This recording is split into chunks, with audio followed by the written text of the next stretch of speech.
Uma preocupação muito habitual no dia a dia da otologia seria as otites médias de repetição na criança.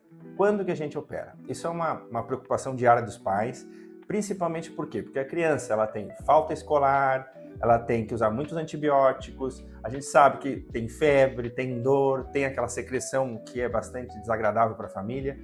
E aí fica aquela preocupação, quando que a gente opera essa criança? Bom, existem critérios da sociedade muito claros em respeito a isso.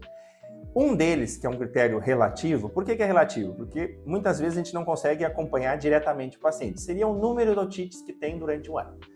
Existe um critério mais ou menos definido que seria 6 otites no ano. Ou seja, 6 otites com secreção, com febre, com uso de antibiótico e que realmente tem um dia a dia bem complicado para a criança e para a família. Mas esses critérios eles devem ser apoiados por 2 fatores importantes. Um deles é a perda auditiva. A criança que, junto com essas otites, manifesta perda auditiva medida, ou seja, a gente consegue medir a audição e ver que essa audição está alterada, isso tem uma importância para a sociedade em relação à cirurgia. Ou seja, a gente pensa, se realmente tem essas otites, mais essa perda auditiva persistente por 3 meses, a gente pensa em cirurgia. Seria o quê? Colocar o carretel, colocar um tubo de ventilação que faça com que a secreção não se acumule dentro do ouvido.